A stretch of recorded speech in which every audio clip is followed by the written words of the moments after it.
అమ్మా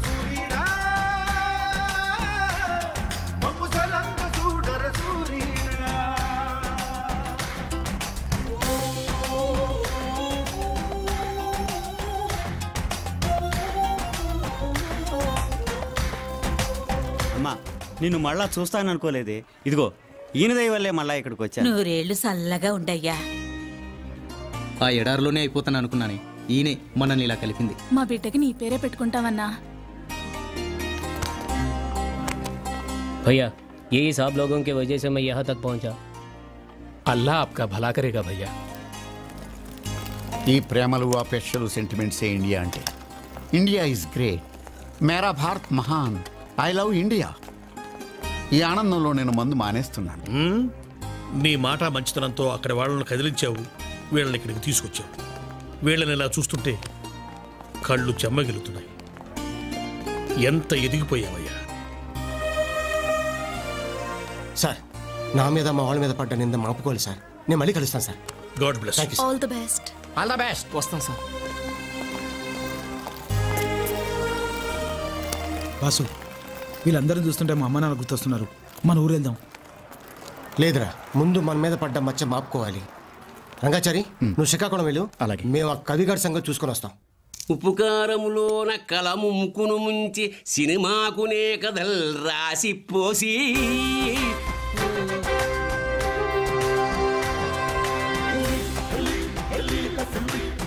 సోంబాబు నువ్వు ఇక్కడికి?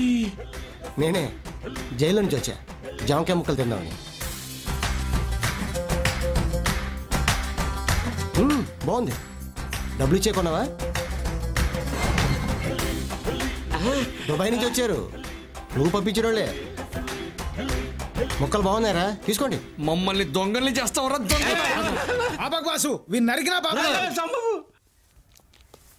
కుక్క కరిచింది కదా అని కుక్కని మనం కరవకూడదురా, చెప్పుతో కొట్టాలి.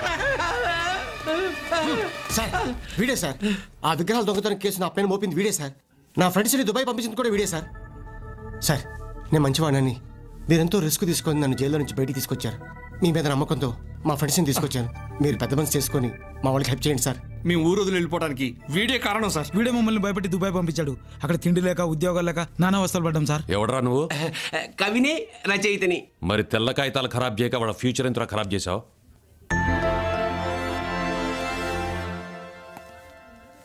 ఆ విగ్రహాలు ఎక్కడా? నాకు తెలియదు. నీకు తెలుసని నాకు తెలుసు. ఆ విగ్రహాల దొంగతనం ఎలా జరిగిందో వర్ణించి చెప్పాలి, లేకపోతే నా టార్చర్ వర్ణనాతీతం. ఏదో కవిత్వం రాసుకునేవాడిని, నన్ను వదిలేయండి. కవివనే డౌట్ రా. చాలా మంది క్రిమినల్స్ కవిత్వం రాస్తూ ఉంటారు. టైం వేస్ట్ చేయకుండా అసలు విషయం చెప్పు, లేకపోతే నువ్వు రాసిన పుస్తకాలనే చితిగా పేర్చి నీ చేత్తో నీ తల కొరుగు పెట్టిస్తా. సార్, మా ఊళ్ళో మట్టయ్య, సంజీవయ్య అనే వాళ్ళు ఇతని ఆస్తి కాజేయడానికి ఈ దొంగతనం చేయించారు. వాళ్ళకి సాయం చేసినందుకు నా కవిత్వం ప్రింట్ చేశారు. నీ వెధవ కవిత్వం ప్రింట్ చేయడం కోసం ఇంత వెధవ పని చేస్తావా? సరే, అక్కడికే వెళ్దాం పద. సోంబాబు సార్, నువ్వు కూడా పద.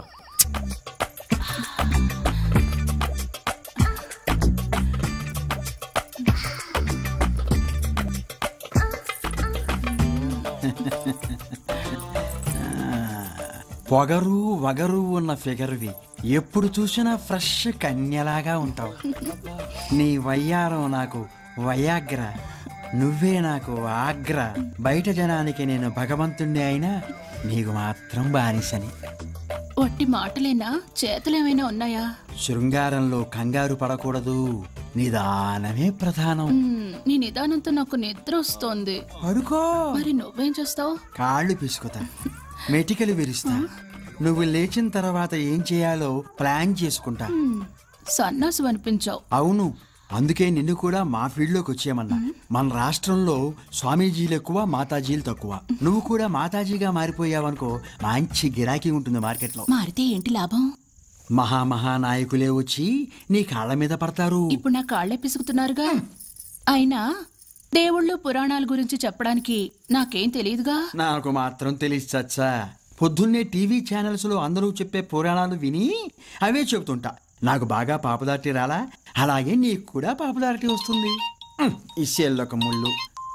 హలో, నేను మట్టయ్యని మాట్లాడుతున్నా. అబ్బా, బెడ్ మీద మూడ్లో ఉండగా అడ్డం పడ్డావేంటయ్యా? ఆ సోంబేరిగాడు అమ్మని నాన్నని పిలిపించి వాళ్ళ తోటకి పొలానికి వాస్తు బాగాలేదని, అందుకే కొడుకట్లా ఏడిశాడని చెప్పి వాళ్ళ పొలం నాకు అమ్మేలా చేయి. సర్లే పెట్టి.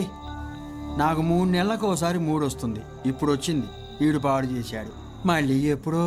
హలో హలో, నేను దుబాయ్ వచ్చాను రా. రేయ్, నువ్వు దుబాయ్ రావటం హ్యాపీరా, కానీ పార్టీలో మాత్రం ఎక్కువ తాగితే నువ్వేం మాట్లాడతావో నీకే తెలియదు. తాగినా నిజాలే మాట్లాడతాను రా. 7 షావులేవో, నువ్వు ఏనుగులా తాగి గాడిదలా ఓండ్ర పెడతావు. అదే నా భయం. మా అమ్మాయిని కూడా తీసుకొస్తున్నాను, ఓవర్ చెయ్యకు. నువ్వంత ఓవర్గా నన్ను డౌట్ చేయకు. ఓకే బాసు, నిన్న ఇక్కడ కలిశాక శ్రీకాకుళమే దుబాయ్ వచ్చినట్టుంది. అవును బాసు, ఇంతకి నీ లవర్ ఏమైంది? మళ్ళీ కలిసిందే? నేను పనిచేసేది వాళ్ళ ఆఫీస్లో రా. రోహిణి కూడా దుబాయ్కి వచ్చింది. సాయంత్రం ఫంక్షన్లో కలుస్తుంది. కమేన్. Toilet cleaning sir.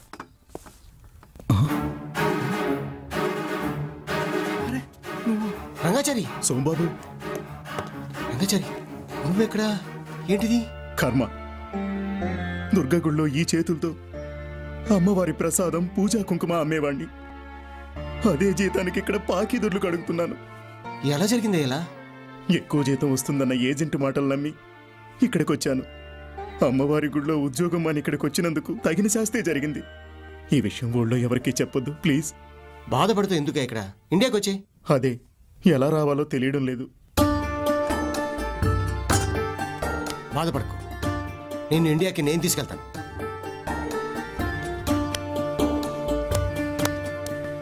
దుబాయ్లో మందు ఒంటెలాగా తాగాలి.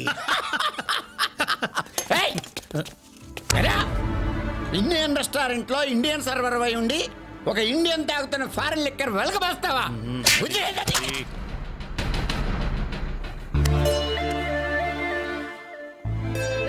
మిస్టర్, నిన్నే ఏంటి ఆ లుక్? ఆ లుక్కే, ఆ లుక్ లో నీ ఒపీనియన్ ఏంటి నా మీద?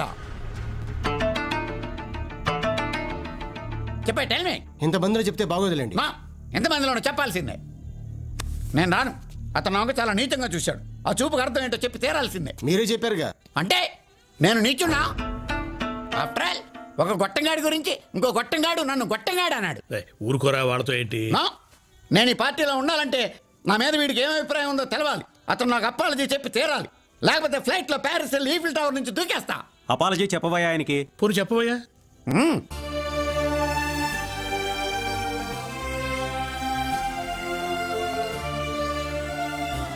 అందరూ మహామహులు, అందరికీ నమస్కారం.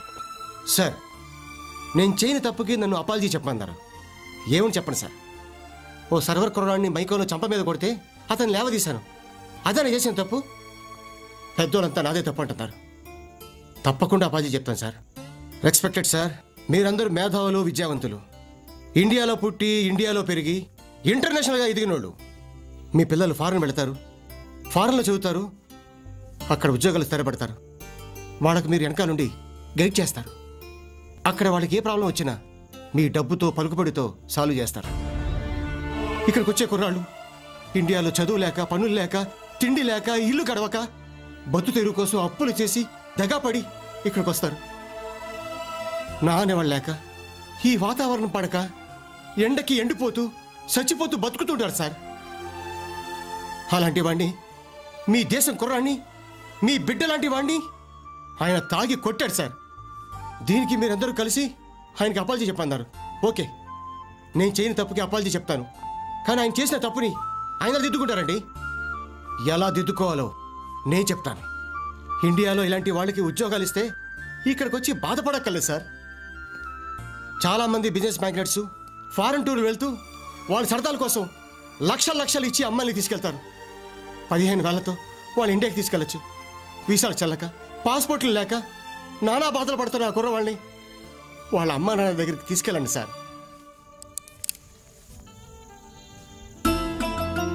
లక్షలు కోట్లు దేవుడు ఉండిలో వేయడం కన్నా ఒక కుర్రవాడిని ఇండియాకి పంపించండి సార్. అంతకంటే ఎక్కువ పుణ్యం వస్తుంది.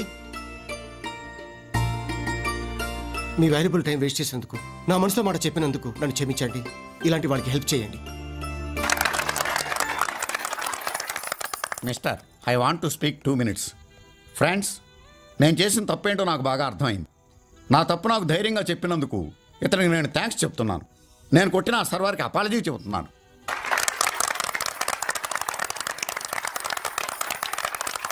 ఇతను చెప్పింది కరెక్ట్. నేను 10 మంది కుర్రాళ్ళని ఇండియా పంపడానికి 2 లక్షలు డొనేట్ చేస్తున్నాను. నేను 1 లక్ష డొనేట్ చేస్తున్నాను. నేను 1 లాక్ ఇస్తాను. నేను 3 లక్షలు. Thank you sir.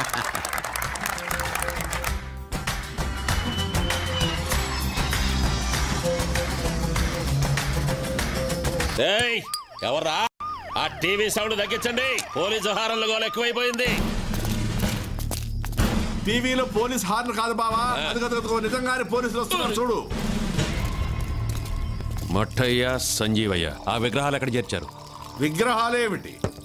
చెప్పిందే చెప్పటం, విన్నదే వినటం విసుగు నాకు. ఏమయ్య కవి చెప్పు. విషయం తెలిసిపోయింది, విగ్రహాలు ఇచ్చేయండి. నువ్వు దేని గురించి చెప్తున్నావు? వాళ్ళు ఎందుకు వచ్చారు? రాయ్ తన్నిని చోటే తనటం, తప్పు చేసిన పట్టుకుంటూ నాకు అలవాటేరా. ఆ విగ్రహాలు ఎవరికైనా నమ్మితే చెప్పండి, లేదా ఎక్కడైనా దాస్తే తెచ్చివ్వండి. నువ్వేం చెప్తున్నావో మాకు అర్థం కావడం లేదు. స్టేషన్కి తీసుకెళ్లి మక్కలెరగదీస్తే చెప్తారా? అన్యాయంగా ఈ కుర్రని జైలుకి పంపించారు. వాళ్ళు దుబాయ్ వెళ్ళి కష్టపడేట్టు చేశారు. ఇదిగో 1 మినిట్ టైం ఇస్తున్నాను, ఆలోచించుకోండి. మర్యాదగా తప్పొప్పుకున్నారా సరే సరే, లేకపోతే ఇద్దరు ఎన్కౌంటర్ అయిపోతారు. ఈకలతో పోయేదానికి పీకల దాకా తెచ్చుకోకండి. ఒప్పుకోకపోతే చిప్పకూడే. మీ మాట విని నేను నాశనం అయ్యాను, నా మాట విని మీరన్నా బాగుపడండి. తప్పు మాదే, విగ్రహాలు తెప్పిస్తాం. Very good. చూడండి, ఊళ్ళో కుర్రాళ్ళు గాలికి తిరుగుతుంటే ఊరి పెద్దలుగా వాళ్ళని మందలించండి, మారమని చెప్పండి. అంతేగాని ఉచ్చులేసి ఉరిశిక్ష పడేలా చేయకండి. మీలాంటి పెద్దల వల్లే ఇలాంటి కుర్రవాళ్ళు జైల్లో మగ్గుతున్నారు. జైలుకి వెళ్తున్నారుగా, మీకే తెలుస్తుంది. అరెస్ట్ చేయండి. కమాన్.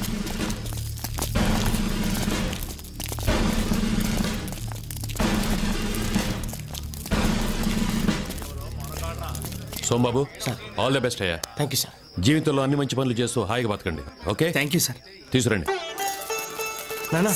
బాబు, అమ్మా, బాసు, అమ్మో, దుర్గారావు, ఎలా ఉన్నావురా? బాగున్నానమ్మా. బాబాయ్, దుబాయ్లో చిక్కున్న మా ఇద్దరిని సోంబాబే రక్షించాడు. మా ఇద్దరినే కాదు, చాలా మందిని రక్షించాడు. మీ వాడు మన శ్రీకాకుళం పరువు నిలబెట్టాడు. నువ్వు ఇలా రావటం చాలా సంతోషంగా ఉంది సోమయ్య. ఆ విగ్రహాలు వచ్చాక ఊరేగిస్తూ మళ్ళీ మీరే గుళ్ళో పెట్టాలి. అట్టగే నాన్న. Dear friends, good evening. మీ ఆఫీసులో అటెండర్గా చేరి మెరకలుగా మారి దుబాయ్లో దున్ని తన మీద పడిన మచ్చను కడిగి స్వచ్ఛమైన ముత్యంలా మెరుస్తున్న సోంబాబును ఈ సందర్భంగా అభినందిస్తున్నాను.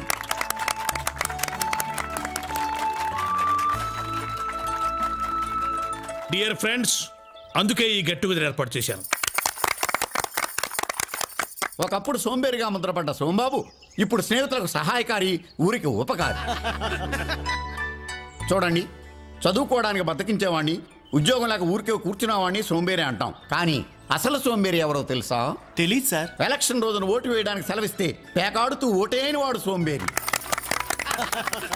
ఎమ్మెల్యే ప్రజల గురించి పట్టించుకోని వాడు సోంబేరి. అసెంబ్లీలో సెషన్స్ జరుగుతుంటే నిద్రపోయేవాడు సోంబేరి. ఆర్టీసీ, రైల్వే టికెట్ కౌంటర్స్ లో నత్తగుల్లలాగా, తాబేలులాగా టికెట్లు ఇచ్చేవాడు సోంబేరి. ఆఫీసు 10 గంటలకైతే రోజు 11:30 గంటలకు వచ్చేవాడు సోంబేరి. ఫైల్లో తలపెట్టుకుని నిద్రపోయేవాడు సోంబేరి. సంపాదనలో కూరుకుపోయి సంతానానికి సభ్యత, సంస్కారాలు నేర్పని తండ్రి సోంబేరి. వృద్ధాశ్రమంలో చేర్చిన తల్లిదండ్రులను నెలకొకసారి కూడా చూడని కొడుకు సోంబేరి. ఇప్పుడు మీరు అలాంటి వాళ్ళు ఆలోచించుకోండి ఒక్కసారి. బై ది బై, మా అమ్మాయికి చికాగోలో ఉన్న కుర్రాడితో పెళ్లి సెటిల్ అయింది. రేపు 12వ తారీఖు పెళ్లి, మీరంతా రావాలి. ఫస్ట్ వెడ్డింగ్ కార్డ్ ఈనాటి గెస్ట్ సోంబాబుకి ఇస్తున్నాను. సోంబాబు. Thank you sir.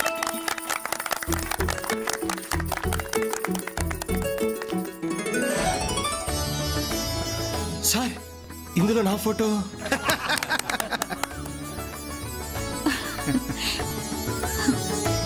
నీ ఫోటో ఏనయ్యా? మా అమ్మాయి మనసులో ఏముందో తెలుసుకుని కూడా కామ్గా ఉండటానికి నేనేమన్నా నీలాగా సోంబేరిని అనుకున్నావా?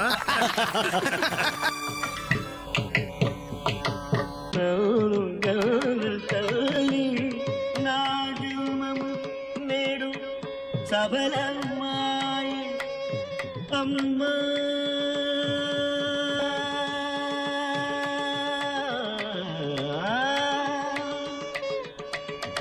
నన్ను గన్న తల్లి నన్ను గన్న తల్లి నా జన్మము నేడు సఫలమాయే నన్ను గన్న తల్లి నా జన్మము నేడు సఫలమాయే నన్ను గన్న తల్లి నా జన్మము నేడు సఫలమాయే నన్ను గన్న తల్లి